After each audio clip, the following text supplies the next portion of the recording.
Bonsoir et bienvenue à cette grande édition des 20 heures à la une de ce soir. Des éloges du président américain, son homologue congolais Donald Trump a censé Félix-Antoine Tshisekedi, les qualifiant d'un président courageux et engagé pour la paix de sa population. Des magnifiques mots prononcés lors de la 74e édition du National Prayer Breakfast qui s'est ouverte hier à Washington. Vous l'entendrez au début de ce journal. Également, au sommaire des votes 20 heures, les corridors des Lobito passent à l'action. Trois pays africains, la RDC, la Zambie et l'Angola, avec la Banque mondiale, se réunissent depuis hier à Luanda pour accélérer ces projets majeurs. La réunion inaugurale des coordinations se tient déjà sur place. La délégation congolaise est conduite par le vice-premier ministre en charge des transports. Le détail à suivre dans un instant. Et enfin, Kinshasa, sous une forte vigilance et en alerte sécuritaire, le FARDC et la police ont reçu des consignes fermes pour le début de patrouilles mixtes dans tout le coin de la capitale. Consignes données lors d'une parade présidée par le général-major Stazem Bouyou, commandant de la 14e région militaire. Voilà tout pour le titre. Mesdames et messieurs, encore une fois, bonsoir et bienvenue à vous sur le régional, la radio-télévision nationale congolaise.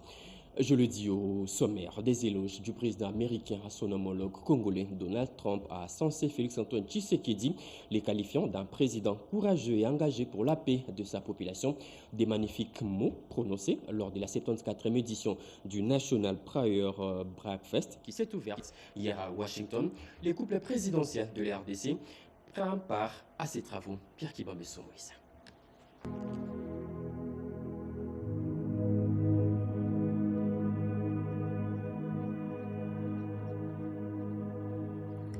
Le grand événement tant attendu a vécu ce jeudi 5 février 2026. Washington a accueilli le 74e National Prayer Breakfast, ce grand rassemblement annuel qui a réuni le président des États-Unis d'Amérique, les membres du Congrès américain et plus de 3500 leaders internationaux autour des valeurs de prière et d'unité placées sous le thème de la réconciliation et du dialogue.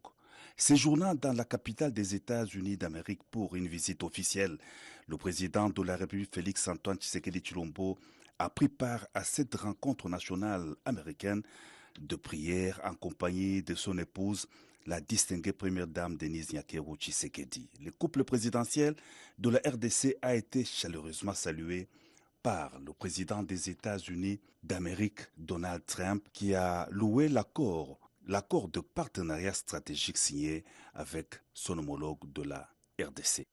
Merci, Monsieur le Président.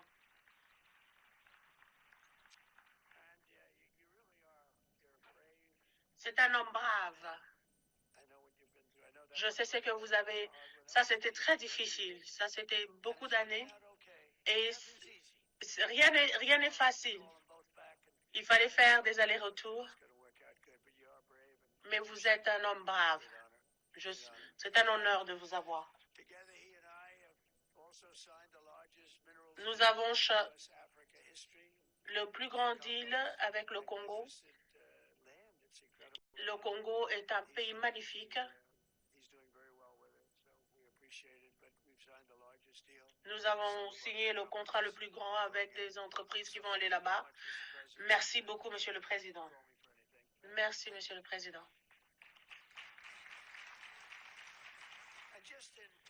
Dans son intervention, le président de la République a inscrit son message dans l'esprit du thème principal de la cérémonie en rappelant la valeur universelle de la dignité humaine. Le chef de l'État a formulé le vœu de paix et de fraternité entre les nations, appelant à l'avènement d'un monde où la paix, la justice, la droiture, la liberté, la sécurité et la dignité sont davantage garanties pour tous. Selon les organisateurs, l'objectif du National Prayer Breakfast est de promouvoir la prière collective, le dialogue et la réconciliation entre les responsables des sensibilités diverses dans l'esprit de Jésus de Nazareth. À travers la visite du chef de l'État à Washington, la République démocratique du Congo et les États-Unis d'Amérique réaffirment leur volonté de bâtir un partenariat fondé sur la confiance, le respect mutuel et les intérêts au service de la paix, de la prospérité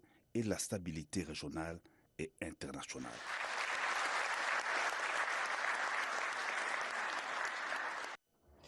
Et en marge de ces National Prayer Breakfast, le président de la RDC a eu des échanges avec les hommes d'affaires américains, potentiels investisseurs. Félix-Antoine Tshisekedi les a rassurés sur l'immense potentiel de la RDC. Encore une fois de plus, Pierre Kibambe-Soumaïsa. Une des grandes rencontres qui ont marqué la visite officielle du président de la République Félix-Antoine Tshisekedi Tshilombo à Washington est la table ronde avec les secteurs privés américains sur le partenariat économique stratégique ce jeudi 5 février à la Chambre de commerce des États-Unis d'Amérique. Potentiels investisseurs américains sont venus recevoir de la bouche la plus autorisée l'invitation à venir explorer des nouveaux marchés, des opportunités d'investissement en République démocratique du Congo dans un partenariat gagnant-gagnant. Dans son allocution, le président de la République a d'entrée de jeu exprimé la conviction de la République démocratique du Congo de mener des actions de transformation de ses ressources avec l'appui des États-Unis d'Amérique. Je veux saluer l'engagement du président Donald Trump et de son administration en faveur de la sécurité des chaînes d'approvisionnement stratégiques des États-Unis, notamment en matière de minéraux critiques et de technologies de pointe. Cette orientation tournée vers la résilience, la diversification des sources et la réduction des vulnérabilités rejoint pleinement la vision que porte mon pays. Être un partenaire stratégique, responsable et prévisible dans l'économie mondiale. Notre relation n'est pas théorique. Elle s'est structurée ces dernières années dans des instruments concrets. On a d'abord la déclaration conjointe États-Unis, République démocratique du Congo-Zambie sur le développement d'une chaîne de valeur pour les batteries de véhicules électriques qui vise à construire du Katanga aux chaînes d'assemblage un continuum industriel créateur d'emplois et de valeur ajoutée. Ensuite, nous avons l'adhésion de la République démocratique du Congo au Mineral Security Partnership Forum qui consacre notre rôle dans l'architecture émergente des chaînes d'approvisionnement en minéraux critiques. Et enfin, et plus récemment, la signature de l'accord de partenariat stratégique entre la République démocratique du Congo et les États-Unis d'Amérique en décembre 2025, ouvrant la voie à une coopération approfondie sur les ressources minérales, les infrastructures, l'énergie et la gouvernance des investissements. Devant le monde des affaires américain, le président de la République a aussi souligné que la RDC n'est pas seulement riche en ressources naturelles, elle est aussi riche en jeunesse, en terres fertiles et potentiel énergétique. Notamment, la RDC détient l'un des plus grands potentiels hydroélectriques du monde à travers le fleuve Congo, à savoir les complexes Inga. Le président de la République a aussi mentionné les couloirs vers Kinshasa-Kivu, une vitrine de développement durable. Avec ses énormes potentialités d'investissement, la RDC souveraine rassure les meilleures conditions du climat des affaires. La République démocratique du Congo ne recherche pas des relations opportunistes. Elle recherche des partenariats stratégiques, mutuellement gagnant-gagnant, fondés sur la clarté des règles, le respect mutuel, la transparence et une ambition commune. Je vous invite à regarder mon pays non comme un pari incertain, mais comme une plateforme stratégique au cœur des grandes transformations de ce siècle, la transition énergétique, la révolution numérique, la reconfiguration des chaînes de valeur industrielles. Nos défis sont réels, certes, cependant vos compétences, vos capitaux et vos technologies peuvent les transformer en opportunités partagées. We are open for business. We are ready to move forward with you. Notre cap est clair. Notre engagement est total.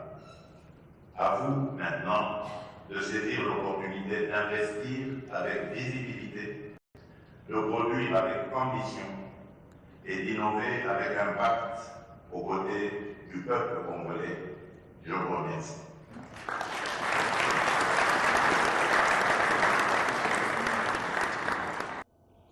Autre titre annoncé à l'ouverture de ces journaux, les corridors des Lobito passent à l'action. 3 pays africains, la RDC, la Zambie et l'Angola, avec la Banque mondiale, se réunissent depuis hier à Luanda pour accélérer ces projets majeurs. La réunion inaugurale de coordination se tient déjà sur place. La délégation congolaise est conduite par le vice-premier ministre en charge des transports.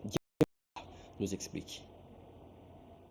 Le corridor de Lobito passe à la vitesse supérieure. La République démocratique du Congo, la Zambie et l'Angola se réunissent depuis ce jeudi 5 février 2026 à Luanda autour de la Banque mondiale à l'occasion de la réunion inaugurale de coordination consacrée à la mise en œuvre effective de ces projets stratégiques.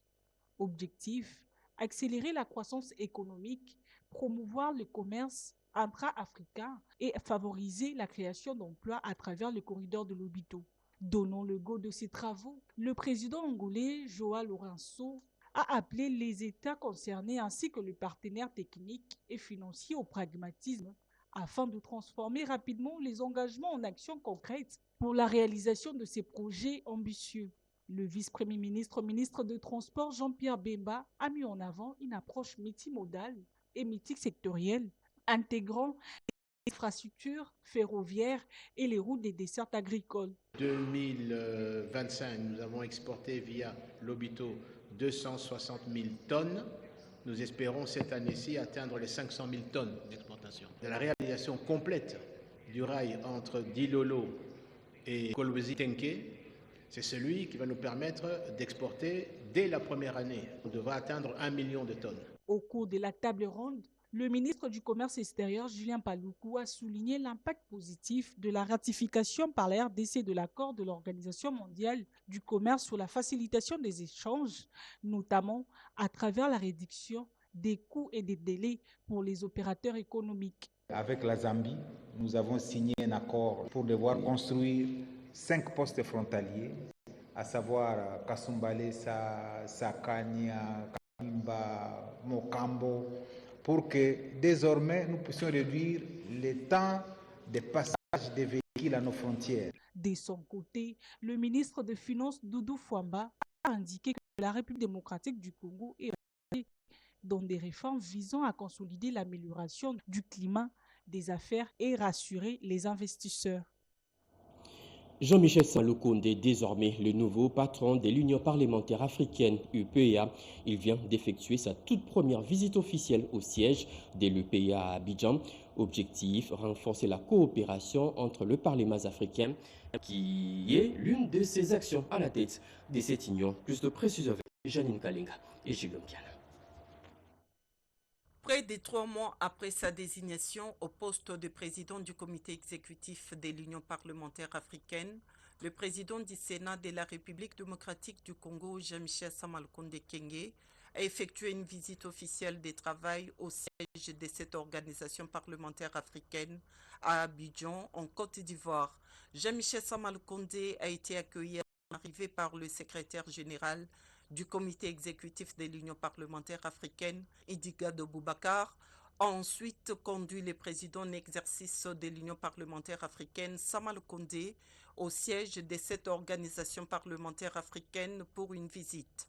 À cette occasion, Jean-Michel Samaloukonde a présenté au secrétaire général du comité exécutif de l'UPEA le magazine publié à la suite de la tenue à Kinshasa du 18 au 22 novembre 2025 de la 84e session du comité exécutif de l'Union parlementaire africaine et de la 47e conférence des présidents des parlements de l'UPEA. Cette revue, une première du genre, reprend les temps forts et les résolutions des assises de Kinshasa. Avec le secrétaire général de l'UPEA, Jean-Michel Samaloukonde a évoqué les défis et opportunités pour la promotion de la démocratie et le développement en Afrique. En outre, le président du Sénat congolais a échangé avec son homologue ivoirienne Kandia Kamara Kamiseko. Les deux personnalités ont abordé divers sujets, notamment le défi commun auxquels font face les parlements africains. La coopération parlementaire a été mise en avant-plan comme un levier essentiel pour relever tous ces défis. Le président du Sénat congolais et président en exercice de l'Union parlementaire africaine a exprimé sa gratitude pour l'accueil chaleureux qui lui a été réservé et réaffirmé son soutien à la coopération parlementaire régionale. Dans la suite de Jean-Michel Samalukonde, on note la présence du sénateur Janvier Michakasiwa, de la députée nationale Geneviève Inagosi et de quelques membres de son cabinet. L'RDC intensifie son offensive diplomatique à Gaborone, au Botswana. Son ambassadeur accrédité sur place a interpellé les corps diplomatiques sur l'aveu rwandais de son soutien au M23. Il a également exigé des sanctions sévères contre le régime rwandais. Plus de précisions avec Jacques Méchi. Le cadre prestigieux de l'hôtel Grand Palme de Gaborone a servi de décor à une offensive diplomatique d'envergure. À l'initiative de la mission diplomatique congolaise, la communauté internationale accréditée au Botswana s'est réunie pour entendre la voix de Kinshasa. Au centre des échanges, l'escalade sécuritaire à l'est de la République démocratique du Congo. Patrick Mutombo Kambila, nouvellement accrédité comme ambassadeur de la RDC au Botswana et représentant permanent auprès de la SADC, n'a pas utilisé de détours. Les diplomates apportent un message clair sur ce qu'ils qualifient des tournants. La reconnaissance publique par le Rwanda d'une coordination sécuritaire avec le rebelle de l'AFCM 23. Pour Kinshasa, cet aveu confirme enfin le multiple rapport dénonçant l'appui de Kigali à ces mouvements insurrectionnels sur les sols congolais. Avec une rigueur méthodologique, l'ambassadeur Patrick Mutombo Kambila a rappelé les principes sacrés des souverainetés et des non-ingérences. L'objectif de cette matinée est triple pour le gouvernement congolais: refermer la fenêtre politique ouverte par ces déclarations, ensuite empêcher toute tentative de légitimation du M23 et enfin déconstruire la grille de lecture unilatérale que le voisin rwandais tente d'imposer à la communauté internationale. En prenant à témoin les diplomates présents, la RDC demande que cet aveu soit désormais une pièce centrale des travaux aux Nations Unies, à l'Union africaine et au sein de la SADC. Un appel à la responsabilité qui place désormais chaque État face aux faits. Le temps du déni est désormais révolu. Kinshasa, sous une forte vigilance et en alerte sécuritaire, le FARDC et la police ont reçu des consignes fermes pour le début des patrouilles mixtes dans tout le coin de la capitale. Consignes données par le commandant de la 14e région militaire. Plus de précisions avec Edi Chala et Julien Piana. Au cours de cette parade, les éléments des unités des forces armées de la République démocratique du Congo et de la police nationale congolaise de Kinshasa ont été sensibilisés sur la mission qui est la leur. Le général-major Stazin Mbuyu-Kizimu leur a d'entrée des jeux présenté les vœux du chef d'état-major général des forces armées de la République démocratique du Congo et du commissaire général de la police nationale congolaise aux militaires et policiers de la ville de Kinshasa. Le commandant 14e région militaire a mis l'accent sur la trilogie qui s'exprime en termes de forces armées, de la police nationale et de la population congolaise. Nous appartenons tous à une même nation, qui est la nation congolaise, et au même père, qui est le garant de cette nation, Félix Antoine Tshisekedi Tshilombo, a tenu à rappeler le général-major. Il a insisté sur la vigilance de chaque élément de forces armées de la police nationale en cette période où certains traîtres cherchent à saper la sécurité et la quiétude de la population quinoise en particulier et congolaise en général. Le commandant 14e région militaire a déclaré être déterminé avec son collègue du commissariat provincial ville de Kinshasa, le commissaire divisionnaire Israël Kantou Bakoulou, à œuvrer pour l'instauration effective de la sécurité à Kinshasa. Il a mis en garde ses compagnons d'uniforme d'armée et de la police contre l'utilisation abusive des réseaux sociaux et l'immixtion dans les conflits fonciers. C'est par un défilé que la cérémonie s'est terminée. Une journée noire dans la commune de Limete. 2 accidents graves ont secoué cette commune cet avant-midi. L'un impliquant une remorque qui grille le feu pour percuter un véhicule des polices avant de poursuivre les chaos. L'autre causé par la collision entre un camion-ben et une camionnette tous deux liés au non-respect des feux de signalisation. Richard Kalala a fait les constats. S'il y a une mise en place de robots roulage pour réguler leur circulation sur les artères de la ville de Kinshasa, il n'est pas le cas pour leur perception. Animés par la survitesse et la précipitation, certains conducteurs de la ville brûlent les signaux routiers. Tels de daltonistes, le feu rouge indique pour eux une circulation continue, à l'image de cette remorque à la 14e rue Limété qui heurte de gré le véhicule policier avant de se lancer dans une course infinie, digne d'un scénario hollywoodien. Un peu plus tôt, c'est un choc impressionnant au niveau de la première rue Limété entre un camion Ben et une camionnette dû à la mauvaise lecture des signaux, comme l'explique ici ces témoins oculaires. J'étais sur place moi-même, donc feu rouge et peli et puis sur priorité na voie secondaire Bakota. Les véhicules derrière moi s'est retrouvé victime de la Mercedes-Benz qui n'a pas respecté le code routier. Le feu était rouge, mais faute de non-respect des sens giratoires, il a percuté le véhicule de la compagnie du Grand Moulin de Kinshasa. À ça, non-respect sens giratoire, tout à moutou que ça n'a pas. Pas de perte en termes de vies humaines, mais c'est ici le lieu d'interpeller l'autorité compétente à agir en fonction. L'RDC sera présente au forum de pays signataires de l'Alliance pour la prévention des violences sexuelles en zone de conflit. Deux ministères vont porter la voix de l'RDC à ces travaux. Les ministres d'État en charge de la justice et la ministre du genre se sont rencontrés aujourd'hui pour de préparatifs. Eurydice Kitout nous en parlait. Cap sur le plaidoyer international contre les violences sexuelles et autres abus en zone de conflit. Cette fois-ci, la voix de la RDC sera portée au Forum des pays signataires de l'Alliance pour la prévention de violences sexuelles en zone de conflit. Les enjeux liés à sa participation, la nécessité de renforcer la coordination des actions ainsi que les démarches à mener auprès de la Cour pénale internationale et à Genève au Conseil de droits de l'homme ont été passés au peigne fin. Le ministère de la Justice a la préséance dans ce programme qui nous a tous amenés à pouvoir signer l'accord, et aussi parce qu'il y aura des programmes comme sur la CPI, sur tout ce qui est justice, tout ce qui est légal, qu'on va travailler. Il y aura plein de programmes qui vont avoir lieu à Genève, des programmes sur les enfants qui sont nés de viol.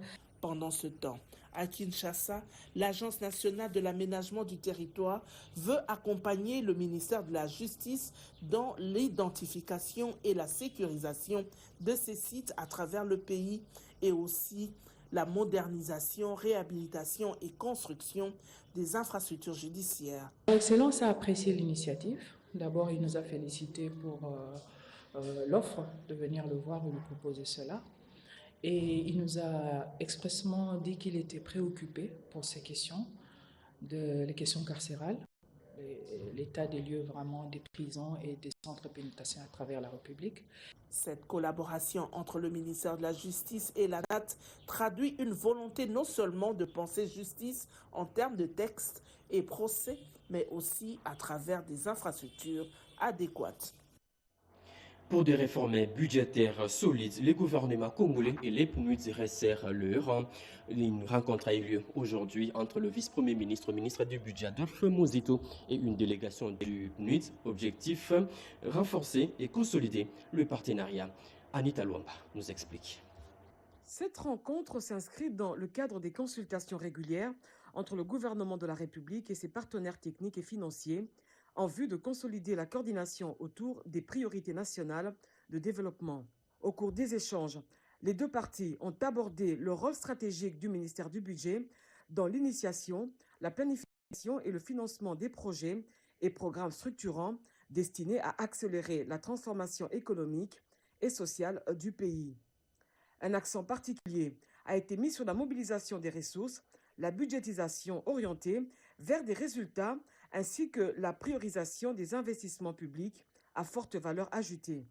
Le chef de la délégation du PNUD a salué la vision portée par le vice-premier ministre en charge du budget, Adolphe Muzito, soulignant l'importance d'une gestion rigoureuse et stratégique des finances publiques pour garantir des impacts mesurables et durables. Aux équipes techniques du PNUD et du ministère de s'asseoir et de regarder comment on peut transformer ces orientations stratégiques, activités ou mesures concrètes qui permettent de bouger sur son calendrier et de faire en sorte que nous puissions apporter notre contribution à la réalisation effective de sa vision qui est en cohérence avec la vision du gouvernement et de l'État dans son ensemble. Les deux parties ont également réaffirmé leur engagement à renforcer la collaboration entre le gouvernement et le PNUD, notamment dans l'accompagnement des réformes budgétaires et la mise en œuvre de mécanismes favorisant une meilleure efficacité de la dépense publique. Cette rencontre illustre la volonté commune de consolider un cadre de coopération dynamique orienté vers des résultats concrets en appui aux ambitions de développement durable de la République démocratique du Congo. Les logiciels Logirac ouvrent la voie à une lutte acharnée contre la fraude dans la mobilisation de recettes non fiscales. L'écho des sources de ces logiciels a été remis au directeur général de la DGRAD cet avant-midi par le directeur des cabinets du ministre des Finances, Cédric Inina. Nous en parlait. Moment historique dans le cadre de la réforme des finances publiques en RDC. La remise officielle de codes sources et des logiciels de gestion intégrée des recettes administratives et domaniales, Logirad, à la DGRAD. Une cérémonie solennelle présidée par les directeurs de cabinet du ministre des Finances en présence des partenaires techniques et financiers. Objectif, renforcer la modernisation et l'autonomie de l'administration des recettes non fiscales. C'est ce qui est comme l'ambition d'atteindre un niveau plus élevé des recettes. Et pour cela, cette infrastructure qui a été mise en place, qui va gérer la DGRAD, va permettre dans le secteur des recettes non fiscales de pouvoir optimiser et rationaliser la mobilisation des recettes. Dans son allocution, le directeur général de la DGRAD, Eugène Otudi Lutula, a salué la vision et l'engagement du ministre des Finances pour les réformes ambitieuses des finances publiques inscrites dans la droite ligne de la vision du président de la République, Félix-Antoine Tshisekedi. Ce logiciel nous permettra de lutter contre la fraude, mais aussi d'accroître les recettes non fiscales afin de donner au gouvernement les moyens de sa politique. Mise en production depuis 2023, le logiciel Logirad a été progressivement déployé à travers le pays. Sa première phase couvre 6 secteurs clés de l'économie, représentant près de 65% des recettes non fiscales. Ceci est un pas décisif vers la souveraineté numérique de l'État congolais au service de la mobilisation optimale des ressources publiques. Le Forum économique RDC Afrique du Sud se termine sur des avancées concrètes et des projets structurants. Le Fonds de promotion de l'industrie FPI, qui a échangé avec cette délégation sud-africaine, a annoncé des résultats concrets avec des projets phares. Alain Bikaï pour le reportage. C'est sous une note de satisfaction que s'est clôturée la mission conjointe d'exploration d'opportunités d'affaires entre la République démocratique du Congo et l'Afrique du Sud. Selon le directeur général du FPI, Claude Hervé Tumbaba Tukonke, après plusieurs jours de travaux de haut niveau et de visites de terrain, notamment dans les zones économiques spéciales de Kin-Malebo et de Maluku, ont permis d'aligner les priorités et de dégager un pipeline de projets crédibles. 4 secteurs stratégiques sont ciblés: l'agro-industrie, la santé, la pharmacie, les infrastructures et les mines, ainsi que l'énergie. Je tiens également à souligner une étape déterminante à venir, la signature dès la semaine prochaine d'un protocole d'accord entre les fonds de promotion de l'industrie de la RDC et Industrial Development Corporation d'Afrique du Sud, IDC, à Cape Town. Ce partenariat institutionnel renforcera les capacités de cofinancement, de partage d'expertise et de structuration des projets industriels à fort impact. De son côté, la chef de délégation sud-africaine salue les progrès enregistrés dans les secteurs des infrastructures, dans les zones économiques spéciales de Kin-Malebo et de Maluku. Ensuite, elle a annoncé l'intérêt de plusieurs entreprises prêtes à venir investir en République démocratique du Congo avec l'appui du FPI et de l'ANAPI. Ces avancées constituent aussi une preuve de l'amélioration du climat des affaires en République démocratique du Congo ces dernières années, a-t-elle fait savoir. Au nom du gouvernement, le ministre d'État intermédiaire de l'industrie, Justin Kalumba Monangongo, souhaite voir ce partenariat produire rapidement des effets, affirmant que la République démocratique du Congo est prête à accueillir les industries sud-africaines dans les secteurs ciblés. La coopération sino-congolaise porte déjà ses fruits. L'ambassade de Chine et le ministère congolais de la formation professionnelle ont célébré la réussite des jeunes stagiaires, désormais experts, au terme d'un stage réussi au sein de l'entreprise minière Sicomine. De précision avec Gaëtan Magalan. De premiers bénéficiaires de la conférence sino-congolaise sur la formation professionnelle reçoivent ici le félicite de la Chine, aussi du gouvernement de la RDC représenté par le ministre Marc Ekila. La cérémonie de cet après-midi est le couronnement d'une franche collaboration entre la Chine et la RDC, a martelé l'ambassadeur Zhao Bin. Aujourd'hui, nous avons le grand plaisir de témoigner du succès des 8 stagiaires exceptionnels sélectionnés par leurs pairs qui ont obtenu des opportunités d'emploi offertes par Sicomine. Ce succès résulte certes des propres efforts et talents des stagiaires, mais aussi de la coopération pragmatique, fructueuse entre la Chine et le Congo. Une initiative qui traduit en acte l'engagement pris par le gouvernement congolais par le biais du ministère de la Formation professionnelle et la République populaire de Chine d'œuvrer en faveur de la jeunesse. Dans son argumentaire, le ministre remarque qu'il a salué le partenariat sino-congolais avant d'émettre le souhait de pérenniser cette collaboration pour en faire une opportunité à la jeunesse.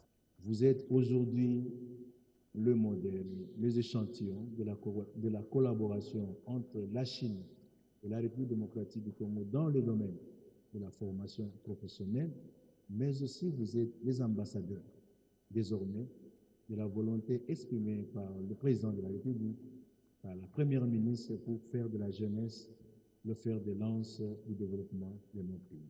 Parlant de son expérience et parcours, Joël Kawele, bénéficiaire, évoque plutôt un couronnement des efforts fournis. Pour elle, la formation leur a permis de rompre avec le chômage. Immense joie et un honneur que je vais occuper aujourd'hui le poste d'assistante en ressources humaines.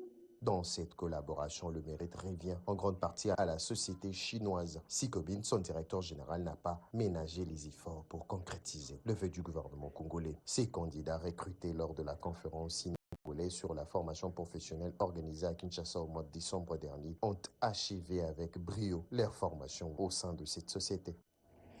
Le G24 reconduit son partenariat avec le groupe Lisungin et cette fois-ci, il étend ses actions à Uvira avec objectif protéger 20 000 foyers et toucher 4 000 jeunes.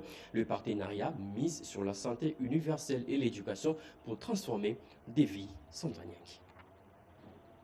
C'est un engagement qui se renouvelle et qui s'élargit. Dans le cadre de ses activités pour l'année 2026, la Fondation G24 de l'honorable Jean-Marie Lukulassi annonce le renouvellement de son contrat de couverture de santé universelle avec son partenaire Lisungi. Un bonheur pour les ex-Kuluna et les jeunes désœuvrés. Grâce à ce partenariat reconduit, près de 20 000 foyers composés de papa, maman et 4 enfants continueront de bénéficier d'une prise en charge médicale complète. Consultations, pathologies courantes et certaines interventions chirurgicales concernées. L'année 2026 marque également un tournant majeur. Dans les tout prochains jours, ce même modèle de couverture santé universelle sera lancé dans la ville d'Uvira, au sud Kivu. Une innovation majeure qui cible directement la jeunesse. À Uvira, près de 4 000 jeunes adhérents de G24 bénéficieront non seulement d'une couverture médicale, mais aussi d'un programme de réinsertion sociale axé sur la formation à un métier et l'autonomisation. Pour la mise en œuvre de ce volet essentiel, G24 s'apprête à sceller un contrat stratégique avec l'Institut national de préparation professionnelle INPP afin de garantir une formation professionnelle de qualité, véritable levier pour un avenir plus stable et plus digne. Ces actions s'inscrivent dans la vision du chef de l'État, Félix Antoine Tshisekedi Tshilombo, portée avec efficacité par les ministères de l'Intérieur, du Budget et des Finances engagés en faveur de la protection sociale et de la jeunesse congolaise. Par ces initiatives, la réinsertion sociale des jeunes n'est pas un choix, mais c'est une urgence nationale pour protéger les familles et construire un Congo sûr et digne. Des soins de Gratuit pour les enseignants du territoire des Kabea-Kamwanga dans le Kasaï oriental et leurs dépendants. La mutuelle de santé pour enseignants vient d'être installée sur place, suivant son inauguration avec Eugénie Dadachabani. Le plan stratégique de couverture santé universelle permet à tous les Congolais de bénéficier des soins de santé de qualité. Dans le cadre de la mise en œuvre de cette couverture santé universelle, 1200 enseignants du territoire de Kabea-Kamwanga dans la province du Kasaï oriental viennent de bénéficier de la prise en charge médicale grâce à la mutuelle de santé MESP. Le ministre provincial de la Santé, Daniel Kazadi, a lancé cette activité de prise en charge sanitaire des enseignants au nom du gouverneur du Kasaï oriental. Cet événement marque une étape historique dans notre engagement collectif en faveur du bien-être social et sanitaire de celles et ceux qui portent chaque jour la noble mission d'éduquer nos enfants et de préparer l'avenir de notre chère province. Je vous invite donc à vous l'approprier pleinement et en faire un instrument durable de solidarité et de protection mutuelle. Occasion pour les secrétaires exécutifs de MESP de rappeler que cette action s'inscrit dans la vision du chef de l'État en faveur du bien-être social de tous les Congolais. Sur cette terre chargée d'histoire, que nous réaffirmons notre engagement en faveur de la justice sociale, de la solidarité nationale. À vous, chers partenaires de soins, responsables des formations sanitaires, la MESP mutuelle agréée attend de vous des soins de qualité administrés à l'enseignant congolais et ses dépendants. L'intersyndicale a saisi cette opportunité pour faire des plaidoyers pour l'augmentation des salaires des enseignants dans toute la province. Quelques jours seulement après sa prise de fonction, la présidente du conseil d'administration de la SENSAP passe à l'action. Elle vient de tenir une réunion stratégique avec les groupes FINATU et les responsables de ces teams, des démarches proactives pour renforcer la gouvernance. Sandra Niaki. Une chaude poignée de main, un signal fort. La présidente du conseil d'administration de la SENSAP, Marie Karumbana Bintumbongo, reçoit le président du groupe FINACTU, Denis Chemilier. Une rencontre qui illustre la volonté de l'institution d'accélérer sa transformation. Représenté par son président Denis Chemilier, le groupe FINACTU accompagne la SENSAP dans le renforcement des mécanismes de gouvernance, la gestion stratégique des risques, l'internationalisation des bonnes pratiques et leur adaptation aux réalités africaines. Nouvellement portée à la tête du conseil d'administration, Marie Karumbana Bintumbongo a posé des préoccupations claires, précises et prospectives axées sur les innovations technologiques et organisationnelles, l'anticipation des nouvelles réglementations et les tendances macroéconomiques. Des échanges de fonds salués par Denis Chemilier, président du groupe FINACTU. Je lui ai fait le récit de l'avancement. Elle m'a longuement questionné sur des détails. On sent qu'elle va tout de suite dans les détails qui comptent, les détails qui sont importants. Et donc, j'ai essayé de répondre du mieux que j'ai pu à ces interrogations et je pense qu'elle était satisfaite. Moi-même, en tout cas, je suis extrêmement satisfait de cet entretien. La séance de travail s'est déroulée en présence du directeur général adjoint de la SENSAP, Maître Gabin Kalala Kabengele, ainsi que de Noël Yannick Kampika, directeur des études de statistique et planification. Déterminée à accompagner la direction générale dans la quête de l'excellence institutionnelle, la présidente du conseil d'administration a également échangé avec les PDG de la firme CETIM, basée à Montréal au Canada, Larbi Benouna, autour de la formation des membres du conseil d'administration de la sécurité sociale. Un dossier soumis à une analyse approfondie. Le secrétaire permanent de l'Union sacrée attendu à France, plus précisément à Paris, pour l'installation de la coordination de l'Union sacrée France.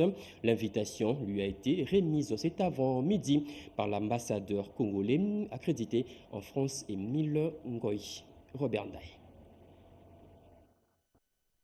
Émile Ngoï, ambassadeur extraordinaire et plénipotentiaire de la République démocratique du Congo accrédité en France, a rencontré ce jeudi 5 février 2026 le secrétaire permanent de l'Union sacrée de la Nation, le professeur André Mbatabetukume Soumangu, deux professeurs qui ont salué la reconnaissance internationale du président de la République et haute autorité politique de l'Union sacrée de la Nation, Félix Antoine Tshisekedi Tshilombo, par le président américain Donald Trump lors du National Prayer Breakfast à Washington. Pour le secrétaire permanent de l'Union sacrée de la Nation, André Mbatabe-Toukoumé Soumango, cette reconnaissance constitue un signal fort envoyé à l'AFC M23 et au Rwanda. Ceci marque un tournant stratégique pour la République démocratique du Congo sur la scène internationale. L'ambassadeur Émile Ngoy se félicite de voir le chef de l'État, Félix Antoine Tshisekedi Tshilombo, corriger l'histoire dans le domaine de l'enseignement par la construction des universités. Nous disons chapeau bas à son Excellence le président de la République, Félix Antoine Tshisekedi Tshilombo, pour la correction qu'il a apportée à l'histoire. Dans notre histoire, on n'a pas bâti des universités depuis le départ des Belges. Aujourd'hui, vous voyez, ce sont des fleurons. Nous avons été dans les universités à travers le monde. Ce qu'on voit à Kananga, ce qu'on voit de l'IPEN aujourd'hui, ce qu'on voit à Mbujimaï, ce qui va sortir, qui est en train de sortir des terres en Ituri, ce qui est en train de sortir des terres de Mbandaka et dans le reste de la République dans le cadre du programme des 145 territoires. Je peux vous dire que ça, c'est véritablement le président de la République à corriger notre histoire. Professeur Mbatabe-Toukoumé Soumango qui est attendu en France dans les prochains jours pour l'installation de la coordination de l'Union Sacrée France a fait visiter à son hôte l'installation du siège du secrétariat permanent de l'Union Sacrée de la Nation. Bien avant, le ministre d'État près le Parlement, Guy Luando Mboyo et Chimène Polipoli, tous membres du Présidium, ont fait le point avec le secrétaire permanent sur les enjeux politiques de l'heure. Et pour finir, plus de 2000 candidats au DEA et à la thèse au doctorat à l'université de Lubumbashi ont pris part cet avant-midi à un séminaire pédagogique, séminaire animé par le recteur qui a aussi présenté les nouvelles méthodes, orientations académiques et méthodologiques pour la réussite de tous ces travaux.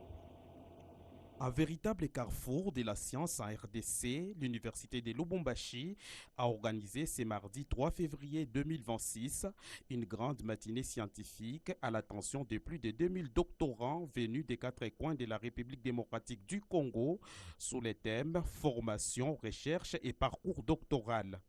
En sa double qualité de recteur de l'INILU et président de la conférence des chefs d'établissement de l'ESU au Katanga, le professeur ordinaire Gilbert Kishibafitula a rappelé à ses chercheurs la nécessité de produire une recherche scientifique de qualité capable de répondre aux problèmes de la société. Votre DEA ou votre thèse n'est donc pas une simple exigence administrative, mais une contribution intellectuelle, indépassable à l'évolution de notre société pour accéder au Congo plus beau qu'avant. Sachez-le, un savoir qui n'est ni utilisé, ni demandé, ni mobilisé, cesse d'être une force productive. Lors de cette matinée scientifique tenue dans la salle Monseigneur Chibango Chichiku, des éminents professeurs ont dispensé cette communication sur différents sujets, notamment la méthodologie des recherches, l'impact de l'intelligence artificielle, les stratégies de publication, les défis du numérique et tant d'autres. Cette matinée scientifique a permis de doter aux futurs docteurs des meilleurs outils technologiques et éthiques pour briller à l'échelle internationale. Après l'épuisement des différentes activités au cœur du programme, la matinée scientifique s'est clôturée par un débat nourri. Les échanges entre professeurs et doctorants ont permis de poser les jalons d'une science constructive au service du développement de la nation. C'est fini pour ce journal de 20h. Mesdames et messieurs, ce journal a été coordonné par Mireille Ndeke Ami, réalisé par Patrick Koba, puis la junior Louyeye. La partie technique a été assurée par Rubens Kumbu ainsi que Liévin Poba. Le tout sous la direction de Jacques Kabouaba Moukoumina Sedouga et Guy Matundu Loussala. Retrouvez à 23h Robert Ndaïchi Sensé. Surtout, ne quittez pas vos fauteuils. Juste après, ici, vous suivrez en direct de la Cité de l'Union africaine les comptes rendus du Conseil de ministres. Au revoir.